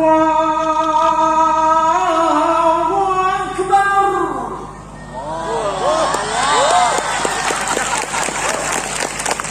Kalau sudah azan subuh begini, siapa yang bangga? Orang tuanya, ayahmu pun yang tak pernah bangun subuh, kebangun dia. Terkejut ayahmu, cantik ikut jadi ngajar itu ya? Tanyanya sama mamaku. Siapa yang ngajar itu ya mak? Kok cantik kali suaranya? Anak kita lah ya. Anak kita. Kok bisa dia sekarang ngajar bagus gitu? Iyalah, Pak Wakil didatangkannya guru-guru ngaji di setiap desa. Belajar anak kita. Belajar anak kita sekarang bagus suaranya gara-gara dia belajar aja. Iya ya. Rajin anak kita pagi udah azan subuh ke masjidnya. Rajin lah, nggak macam kau wayangnya tidur aja.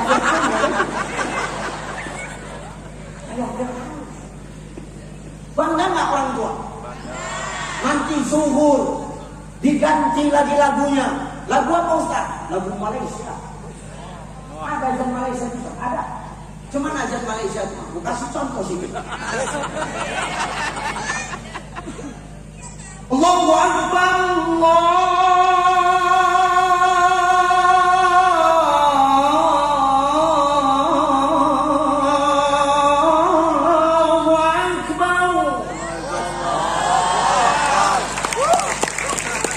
Sudah azan zuhur begini, siapa yang bangga? Emakmu bangga, keluar emakmu dari rumah. Pamer sama tetangga, oh kak, yang azan anakku. Anak kau tak pandai, anakku yang pandai. Keliling kampung gila dia, anakku. Tapi tak sholat, sama aja makan.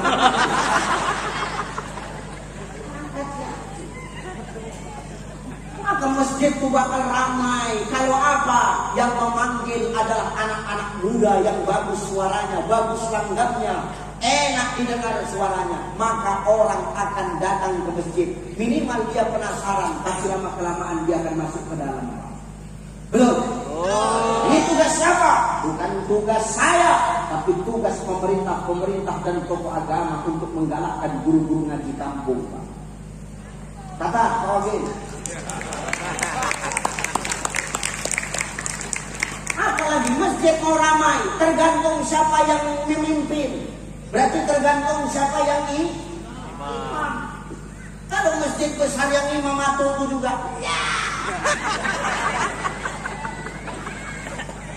Sedih ya Bapak, sedih. Kadang ngatur tuh lupa ya. Lupa tuh. Pikun. Wailul maghdubi alaihim waladdallin. Amin. Udah keluar nekat dibacanya ayat-ayat kembar. Bismillahirrahmanirrahim. Qul ya ayyuhal kafirun. Lamun mata buku. Walan tumajma'abu.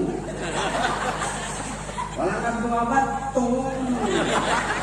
Walan tumajma'abu. Walan tumabatu. Walan tumabatu. Tak dapat ujungnya itu bolak-balik. Lamun mata buku. Walan tumabatu. Walan tumabatu. Itu aja berbolak-balik. Awak geram di belakang kan? Awak bisikkanlah. Tuh, lakum. Aku tuh pun, oh iya lakum. Lakum dinukum waladdoh. Apa-apa yang sepak aja enggak? Yang muda-muda lah, serahkan sama ahlinya Pak. Kalau anak kita yang jadi imam, bangga kita yang di belakang tuh Pak. Betul? Uruskan sauf, rapatkan barisan, nama ayah jadi belakang. Macam bangga suara yang imam. Allahu Akbar. Anakku. Orang tua. Allahu Akbar kata ayah. Emak di belakang mengikut Allahu Akbar. Bismillahirrahmanirrahim. Alhamdulillahi Rabbil Alamin. Ar-Rahmanirrahim. Maliki Yawmiddin. Emak di belakang ya Allah. Gak nyangka anak bisa jadi imam. Semenjak ada pelatihan imam ya Allah, tambah ya anak jadi imam. Ya Allah, alhamdulillah ya Allah. Senang hatiku punya anak bisa jadi imam. Oh kak, ini yang imam mana? Oh anak kau tak pandai. Cuma anak yang bisa bukan. Tetangga itu pun emosi. Aku tahu ini anak kau, cuma mulut kau diam. Kawan sebelah kita kau tahu, sholat itu tak boleh bercakap. Kalau yang belakang menyambung, untung aku tak bercakap. Selesai sholat. Kenapa? Saking dan bangganya punya anak yang mampu memimpin umat untuk dekat kepada Allah. Maka hari ini kau jangan jadi generasi yang pembohong, pendusta, pengkhianat, tapi jadilah generasi yang jujur kepada dirimu, jujur kepada emak ayah kau, jujur kepada Allah. Maka insya Allah kau nanti akan berguna bagi bangsa, negara dan agama ini. Amin. Tapi Ustaz, ini zaman teknologi. Siapa bilang agama melarang kita berteknologi, Pak? Allah tidak melarang kita berteknologi, Pak. Mana buktinya Allah menyuruh kita berteknologi? Ya ma'syarul jinni wal ins, ini sataqum an tanfuzu min aqwari samawati wal ardi fanfuzu la tanfuzuna illa bisultan. Ini yang ngomong Allah, Pak. Jemaah jin dan manusia, lintasi kau 7 petala langit dan 7 petala bumi. Kau tidak akan pernah mampu untuk melintasi illa bisultan, kecuali dengan kekuatan. Apa makna kekuatan di sini? Para mufassir berpendapat. Dr. Sulaiman Al-Asqar di dalam Zubdatul Tafsir min Fathil Qadir, beliau mengatakan makna sultan, makna kekuatan di sini adalah ilmu pengetahuan dan teknologi. Silahkan kau berteknologi, silahkan kau ikut perkembangan zaman, silahkan kau pakai teknologi, tapi jangan sampai kau jadi budak teknologi. Betul. Di zaman-zaman era modern, Pak, teknologi bukan lagi menjadi sebuah kebutuhan, tapi teknologi adalah menjadi sebuah kebiasaan. Tanpa teknologi hidup akan tertinggal. Agama tidak melarang, makin menurut, tapi jangan sampai kita lalai terhadap teknologi. Silahkan gunakan gadgetmu untuk kebaikan, jangan kau gunakan gadgetmu untuk sesuatu yang gak baik. Kau mudahkan dengan gadget itu untuk hal-hal yang bermanfaat. Ini tidak, semakin ada gadget semakin kau rajin main slot. Betul Pak? Betul nggak Pak Polisi? Sekarang maaf, judi online itu kejahatan paling marah, Pak. Narkotika, sabu-sabu, maaf, saya berjumpa dengan Kapolda Sumatera Utara berbincang saya, Pak. Ustaz, tolong sampaikan dimanapun Ustaz berceramah. Bapak Kapolri pun berpesan kepada saya, tolong sampaikan Ustaz, kenapa ini judi online Ustaz, maaf, sudah merambah di mana-mana, kalah sabu dan narkotika. Kenapa? Orang pakai sabu, orang pakai narkotika sembunyi-sembunyi, Bang. Tapi orang zaman sekarang main judi online, asal ada paketnya, asal ada dananya, asal ada wifi-nya, asal ada tempat tongkrongannya, di situ dia nyelot, Pak. Betul nggak? Orang budak-budak polos mau pemain semuanya kau. Maka ini Pak Polisi yang dirajia ini, pemain-pemain judi online. Hati-hati Bu, kalau suamimu tengah malam belum tidur, masih main handphone, handphonenya miring, positif, nyelot. Haram nih Pak. Maaf, mau pakai uang, nggak pakai uang tetap haram. Kenapa? Nggak pakai uang, kenapa haram? Bisa lalai dari panggilan Allah. Makanya Bu, sekarang aku tanya, anak-anak kalau sudah kebiasaan main handphone, kalau kita panggil dengar nggak? Nggak dengar, ungkit telinganya. Betul ya?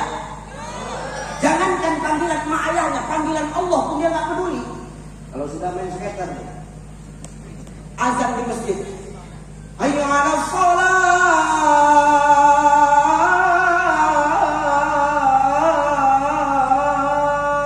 bikuin. Baik jawaban. Hayya 'alal falah,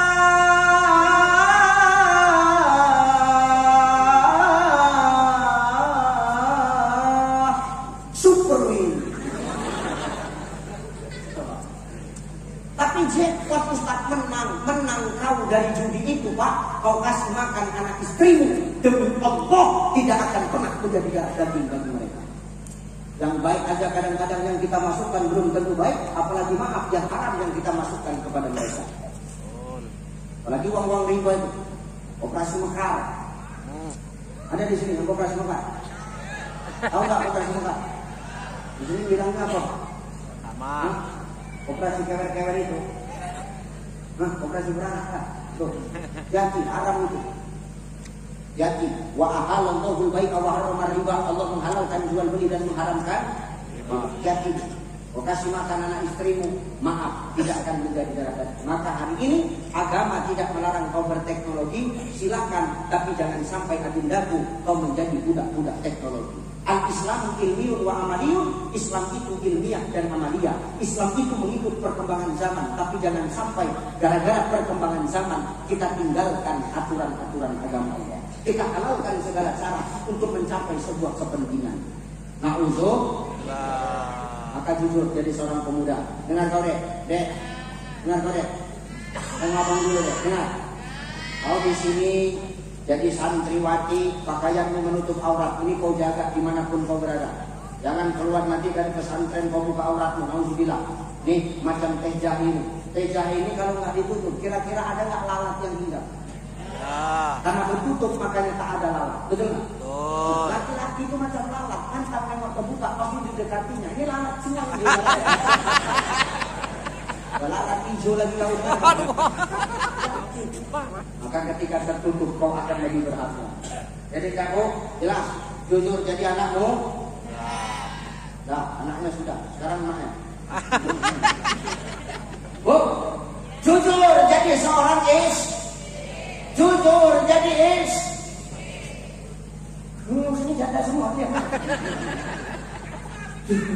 Jujur jadi seorang Pagi itu masih jawab belum repet tinggi kali suaranya. Jujur. Jadi istri harus jujur loh. Jujur bu, jujur dalam hal apapun. Ibu, jujur. Sekarang saya tanya bu, ibu, kalau ibu mencuci pakaian suami, kalau di kantong suami itu ada uang 50.000, ibu ambil atau ibu pulang kan? Dan tahu bapak sekarang siapa malingnya kan? Ini kan malingnya sekarang. Malingnya. Kadang-kadang gara-gara ibu pergi apa dukun, datang sama dukun tanyakan siapa lah yang ambil uang itu ya mbak? Kata dukun itu, wah ini bukan orang jauh ini. Siapa mbak? Oh nggak boleh sebut nama. Ciri-cirinya, badannya besar, macam sudah kerakit. Terus, rambutnya ikan.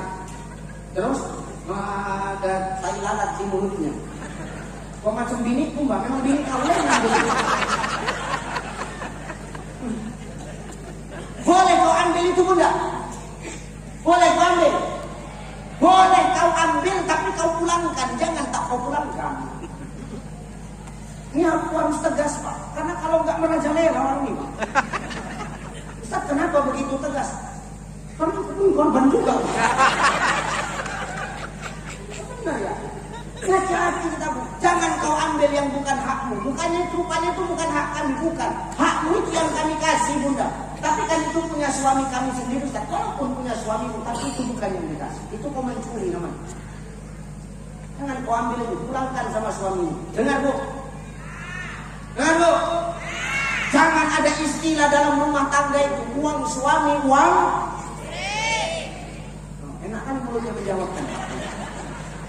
Uang suami, uang enak kan.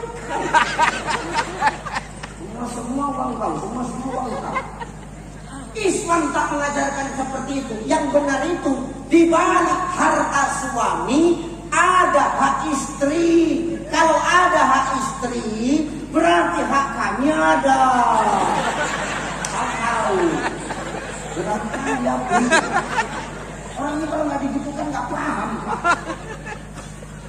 Di balik harta suami ada hak istri. Kalau ada hak istri, berarti hak kami ada. Bukan semua punya kau.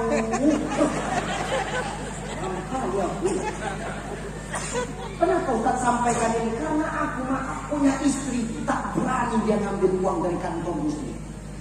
Tak berani dia ngambil uang dari dompetku sendiri. Masa aku berani bercakap begitu? Tak berani dia ngambil uang dari ATM sendiri. Tak berani. Kenapa Ustaz tak berani dia ngambil dari kantong dompet Ustaz? Jauh. Karena tak ada lagi yang mau diambil. Udah diambil dia semua.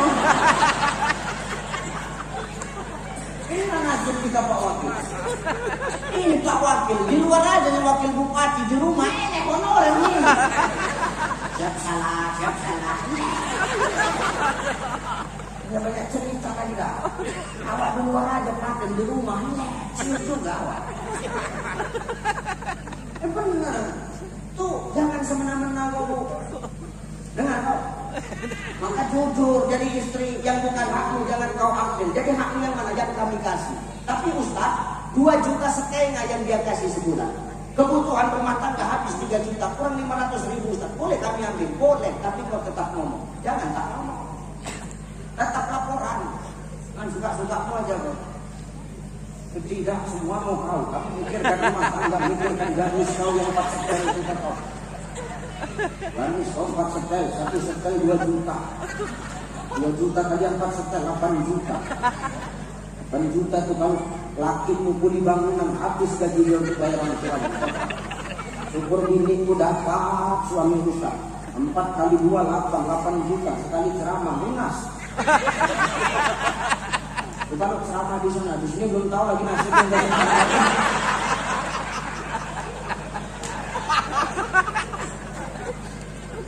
Makanya hati-hati, jangan semena-mena kau bunda.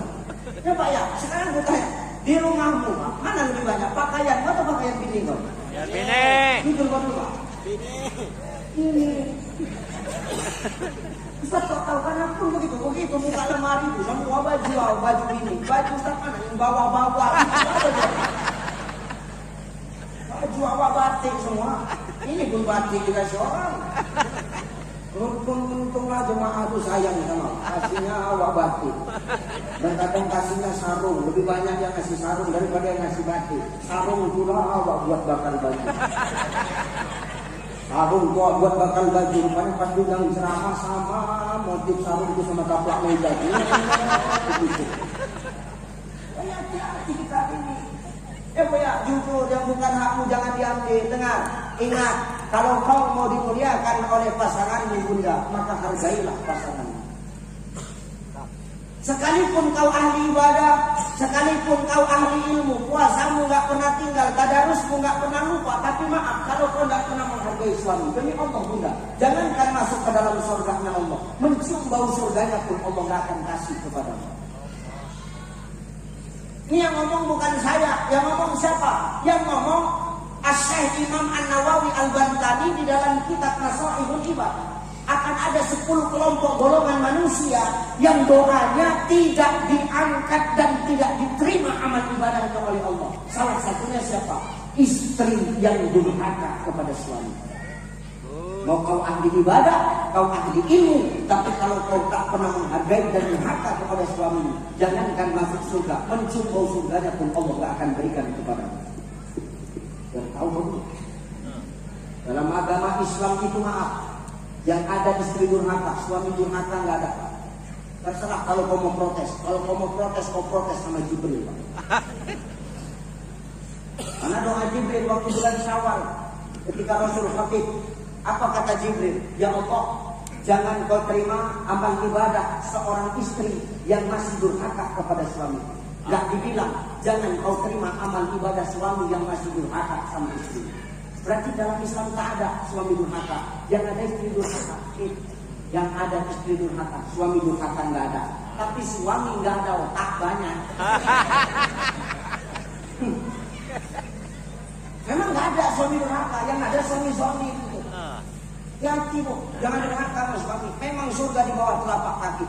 Al jannatu tahta aqdamil ummahat. Surga itu terletak di bawah telapak kaki. Datang seorang sahabat kepada Rasulullah. Ya Rasulullah, siapakah orang yang harus aku muliakan ya Rasulullah? Apa jawab Rasul? Mamamu. Lalu mamamu. Lalu mamamu. Lalu ayahmu. Berapa kali ibu disebut Rasul? 3. Berapa? 3. Berapa ibu? 3. Berapa bapak? 1. Berarti 1 bapak, 3.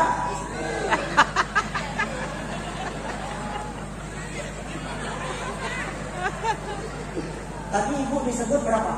3. Berapa ibu? 3. Bapak? 1 bapak. Cocok tuh kan? Cocok. Tuh. Surga di bawah telapak kakimu. Nggak ada surga di bawah telapak kaki kita, Pak. Tengok ada surga di bawah telapak kaki. Ada. Ada. Butuh ayat yang banyak di situ. Surga di bawah telapak kakimu. Tapi ingat, kau nggak akan pernah masuk surga kalau kau nggak punya kuncinya. Dan kunci surga itu ada pada kami para suami. Maka jangan kau durhaka dan zalim kepada suamimu kalau kau mendapatkan kunci surga dari suamimu. Ingat, kalau dulu ridhomu kepada orang tua, hari ini ridho seorang istri terletak kepada suaminya. Sekalipun maaf, belum benar suamimu, tapi kalau suamimu tidak pernah mengajarkan kesyirikan kepadamu, kau harus tetap taat kepadanya. Jelas, Bu? Bu? Ya, jelasnya. Yuk berbaktilah sama suami. Mulai besok kalau suami itu pulang kerja, pergi kerja, sambutlah depan pintu. Sambut depan pintu. Lepas dia dengan doa. Karena Khadijah itu begitu. Khadijah itu ketika Rasul pulang berdakwah, Khadijah itu dia sambut depan pintu. Assalamualaikum ya Rasulullah. Waalaikumsalam zaujati, istriku. Coba. Khadijah gak pernah nanya kenapa kau lama sekali pulang ya Rasulullah. Enggak. Tapi yang dibuat sama Khadijah apa? Masuk ya Rasulullah. Kau pasti haus. Biar ku ambilkan kau minum. Lain sama biniku, Pak. Coba bini awak pulang lama. Dari mana aja kau? Lama kali kau pulang. Ngapain aja kau? Curiga aja bawaan. Mana handphone kau? Periksanya handphone awak. Ngapain ibu periksa handphone suami? Apa yang ibu cari? Sepandai-pandainya ibu mencari di handphone suamimu, lebih pandai lagi suamimu menghapusnya sebelum sampai rumah. Kenapa Ustaz ini pemain semuanya ini? Hati-hati, nggak usah ibu cari-cari salahnya, udah ya. Tuh Khadijah tuh begitu sampai rumah dia sambut Rasulullah, langsung masuk. Kau pasti haus ya Rasulullah. Biar ku ambilkan kau ini. Makanya jangan salahkan kalau suamimu lebih betah di warung kopi daripada di rumah. Kenapa? Di warung kopi ditanya, mau minum apa bang? Kopi. Kopi manis, kopi pahit. Apa? Kopi susu. Kopi susu. Tanyanya lagi, susunya yang kayak mana bang? Mau dicampur langsung atau peras sendiri? Coba. Apa nggak betah suamimu di warung kopi? Enggak, sampai di rumah belum apa-apa udah direpeti. Bagaimana suamimu mau betah di rumahmu? Khadijah itu begitu, diambilin minum, sudah diambilin minum, ditemani Rasul minum. Sudah ditemani Rasul minum, ditanya sama Khadijah, ya Rasulullah kau pasti lelah. Sini biar ku kusuk dulu pundakmu, dikusuknya coba. Indah nggak begitu? Buat. Dan suamimu betah di rumah, buat dulu. Mulai besok suami pulang kerja sudah sambut depan rumah. Assalamualaikum bang. Suamimu pun terkejut. Kenapa? Tak pernah dibuat kan? Dalam hati suami itu ini kawan ibu tadi ya ini kemana? Capek abang. Ambilkan dulu minum ya bang. Kawan ibu suami minum. Abang capek kan bang? Iya. Sini bang, kusuk pundak kau bang, dikusuknya pundak suamiku. Kan enak. Betah suamiku di rumah. Gak kusuk pundak suami, biar makin mesra sambil nyanyi bu. Bila kamu di sisiku, hati rasa syahdu. Suami gue pun langsung berdiri. Ku yakini perasaan cinta, tetapi hatiku malu untuk mengatakannya. Masuk duet. Bila kamu dua-dua duet di sisi.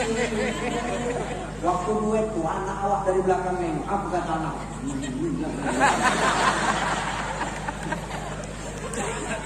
Tapi itulah rumah tangga yang dibangun dengan kejujuran. Indah. Cium tangan suamimu ketika suamimu keluar rumah atau ketika kau keluar rumah karena izin suami. Ingat, keluar rumah dengan izin suami. Kalau kau tidak dapat izin dari suami, tapi kau tetap keluar, sejauh kau melangkah, Allah tidak ridho, malaikat melangkah langkah kaki. Sekalipun itu kebaikan. Aku sampaikan, biar gak merajalela dia. Kau yang berbuat, kami yang menanggungkan dosanya. Cerdas setengah mati dari suami kita. Dunia kami nafkahi kau, akhirat kau kami bertanggung jawabkan kau. Gara-gara kau banyak suami dimasukkan neraka kau. Hanya tolong bantu kami minimal kau kurangi beban kami. Tak boleh seorang istri itu keluar rumah sendiri tanpa izin suaminya. Kalau tak dapat izin gak usah keluar. Lebih bagus maaf, kau berdiam diri di rumah dibilang orang sombong daripada kau keluar rumah tanpa ridho dari suami. Allah gak ridho, malaikat melaknat langkah kaki. Harus jelas kita ini. Keluar rumah dapat izin suami, suami keluar rumah mau mencari nafkah, kecup tangan suami.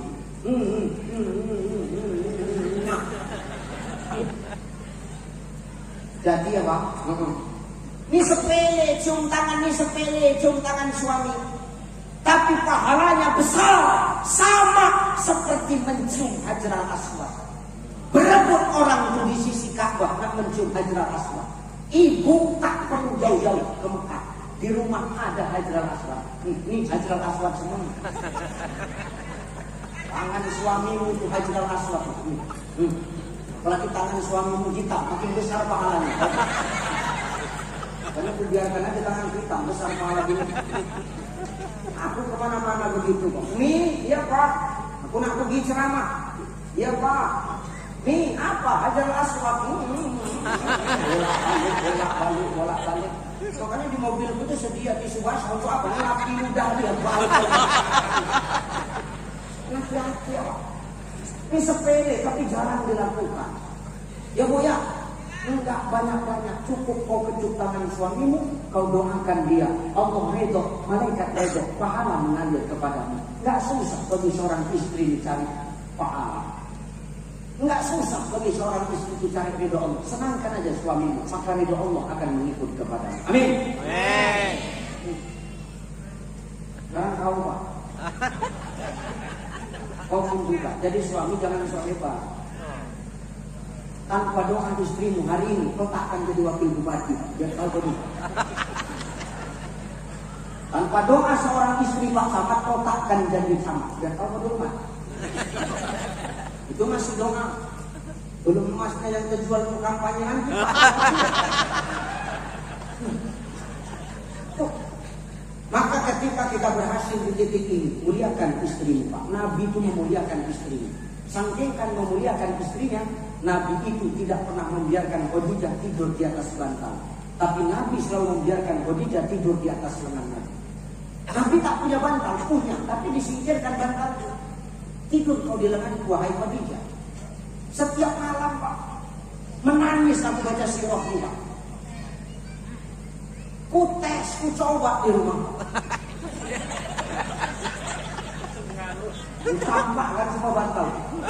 Kau malam ini kau tidur di tanganku. Oke, kata dia. Tidur di tanganku satu hari satu malam. Begitu bangun macam besi lah tak bisa lihat.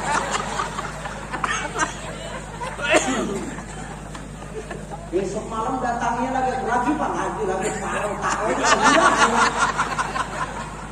Tapi Nabi dia tahan Pak. Makanya wajar Nabi itu memuliakan istrinya. Kenapa? Tanpa seorang Khadijah, tanpa pengorbanan Khadijah, tidak akan pernah berhasil doa, tidak akan pernah berhasil dakwah seorang Muhammad Pak. Harta, jiwa, semua dikorbankan. Bahkan Khadijah wafat, dia ngomong, ya Rasulullah, kalau nanti aku udah gak ada, dan gak bisa lagi aku tolong untukmu ya Rasulullah. Andai kata kau berdakwah, kau temukan sungai, ada sungai yang tak ada jembatan, bongkar tulang belulangku, rangkai jadi jembatan supaya kau tetap bisa lewat. Biniku gitu Pak. Ada binimu kayak gitu? Tidak ada. Ada. Sini satu. Kalaupun ada bukan orang sini, biar tahu kamu. Dalam mimpi gua ada. Kenapa? Khadijah mencakapkan seperti itu. Sepertiga tanah Arab hartanya habis itu dakwah Rasulullah. Apakah Khadijah pernah menuntut? Enggak pernah. Maka wajar kalau Nabi begitu mencintai Khadijah, memuliakan Khadijah. Maka ketika wafatnya Khadijah dikenal tahun sebagai tahun Abu Husni, tahun duka cita. Kenapa? Nabi kehilangan sosok yang sangat mencintainya tanpa kepalsuan. Cintanya memang dibalut karena kejujuran, saudara. Maka hari ini mau jadi apapun kita, biar damai hidup kita, biar tenang hidup kita, jujur kita. Jadi suami jujur, jadi istri jujur, jadi pemuda jujur, jadi pejabat jujur. Kalau sudah jujur hari ini kita, tak ada kebohongan, maka ketenangan, kedamaian yang akan kita dapatkan. Allahu Akbar. Jujur, Pak. Dua, jujur. Jam berapa nih Bang Haji? Setengah 10, ini udah setengah 12. 2 jam. 10, 2 jam setengah. Udah lah ya. Udah lah. Jujukan nih orang ini. Terakhir, yang ketiga, hikmah dari Maulid Rasul ini apa yang ketiga Ustaz? Maulid melahirkan kerjasama dan sama-sama bekerja. Maulid itu melahirkan kerjasama dan sama-sama bekerja. Mana buktinya? Nabi sudah ngajarin kita. Di mana ketika dulu peletakan Hajar al-Aswad, batu kita itu masing-masing pimpinan kabilah, masing-masing pimpinan suku di tanah Quraisy, di tanah Arab berebut meletak Hajar al-Aswad sampai mau perang pada waktu itu. Nabi datang dengan penuh kebijaksanaan. Nabi bentangkan sorbannya. Nabi ambil Hajar al-Aswad, diletakkan di atas sorban Nabi. Nabi ngomong sama pemuka-pemuka Quraisy, sama masing-masing pemimpin kabilah. Apa kata Rasulullah? Kalian jangan berkelahi. Ayo kita angkat bareng-bareng Hajar al-Aswad yang ada di atas sorban ini. Sorban diambil, diangkat bareng-bareng. Begitu sampai di bibir Ka'bah, Nabi yang meletakkan Hajar al-Aswad ke dinding Ka'bah. Yang tadinya konflik, hampir perang, tapi karena kerjasama dan sama-sama bekerja, konflik itu hilang. Yang ada hanyalah perdamaian. Maknanya apa? Mau sebesar apapun masalah dalam hidup yang kita hadapi, masalah sosial yang kita hadapi hari ini, kalau sudah kita kerjasama dan sama-sama bekerja, insya Allah masalah itu akan mudah kita lewati, saudara. Orang yang kerjasama dan sama-sama bekerja itu menghilangkan keegoisan. Hari ini orang kenapa nggak pernah kerjasama? Karena merasa dirinya bisa, merasa dirinya punya. Padahal maaf, manusia tidak bisa hidup sendiri tanpa manusia yang lain. Makanya berbuat baik sama tetangga kita. Ya Bu ya, Bu, sama tetangga baik. Apapun ceritanya dan kayak manapun model tetanggamu, tetangga tetaplah saudara terdekat kita. Susah senang kita yang tahu tetangga. Sekarang saya tanya, kalau kita susah, yang nolongin kita siapa? Tetangga. Kalau kita susah, yang ngejekin kita siapa? Pakai kopi tetangga. Kalau kita senang, kita kaya, yang ikutan bahagia siapa? Kalau kita bahagia, kita kaya, yang ikut iri siapa? Tetangga. Maka model kayak bagaimanapun tetanggamu, dia tetap saudara terdekatmu. Maka hari ini bangun kerjasama dan sama-sama bekerja. Rapatkan saf dan barisan. Apalagi hari ini kita mau memilih pemimpin. Pilih pemimpin yang memang dekat dengan agama. Pilih pemimpin yang memang mau duduk dengan ulama, dekat para ustaz. Pilih pemimpin yang memang mau duduk dan mengaji bersama dengan masyarakat. Kalau sudah pemimpin itu yang mau duduk mengaji dengan masyarakat, maka insya Allah pemimpin yang dekat kepada Allah, masyarakatnya pun juga pasti akan dekat kepada Allah. Allahu Akbar. Allahu Akbar. Tidak usah aku sebut namanya, itu bahaya, tidak ada kampanye. Kenapa Ustaz? Belum ada MOU di depan, bahaya. Maka hari ini kita sama-sama membangun, hilangkan keegoisan, bangun kerjasama dan sama-sama bekerja. Terakhir, pesanku untuk menghadapi pilkada ini, ciptakan pilkada yang damai, ciptakan pilkada yang kondusif, saudaraku. Ingat, mau siapapun yang kau pilih, mau siapapun yang kau cucuk, jangan karena perbedaan pandangan politik, jangan karena perbedaan pilihan, lantas ukhuwah di antara kita robek-robek dan rusak karena perbedaan pandangan. Jelas Bu? Jelas Pak? Ingat, nanti ketika kau mati yang angkat jenazahmu siapa? Tetanggamu apa orang yang kau cucuk? Tetangga, belum tentu orang yang kau cucuk itu datang. Kalaupun dia datang, yang datang apa?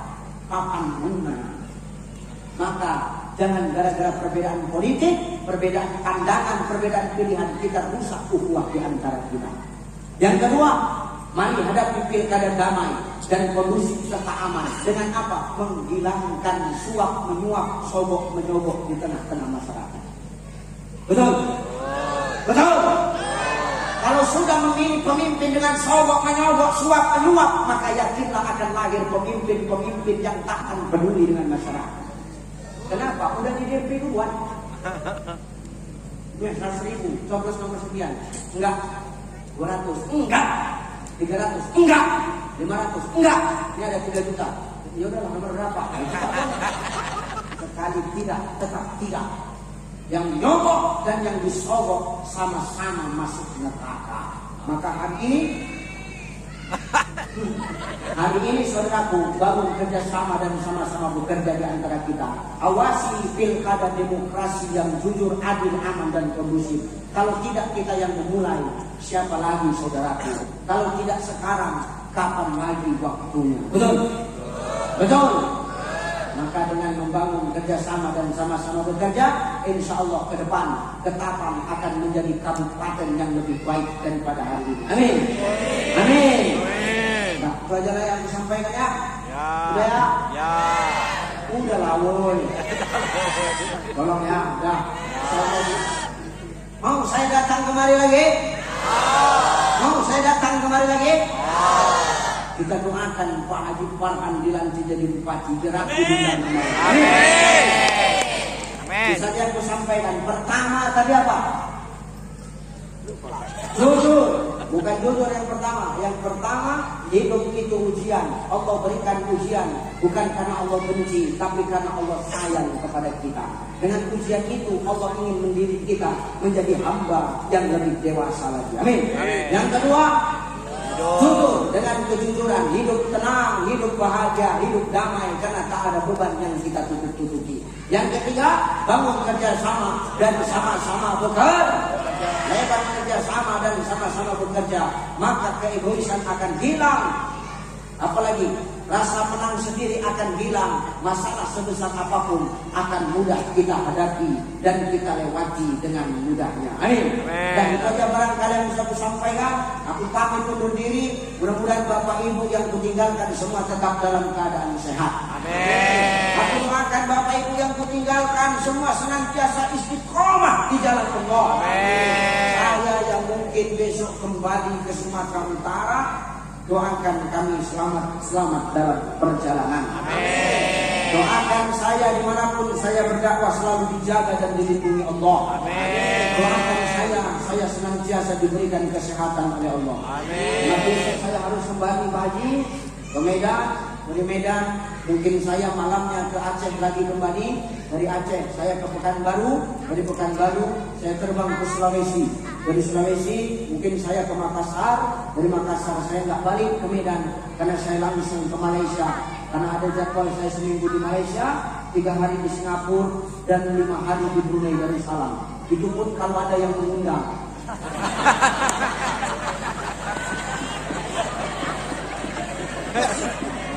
Kalau tak ada yang mengundang, apa yang bertingkah kedua begini. Terima kasih, mohon maaf. Ila liqa'a salama. Wallahul muwaffiq ila aqwamit thoriq. Wassalamu alaikum warahmatullahi wabarakatuh. Waalaikumsalam warahmatullahi wabarakatuh.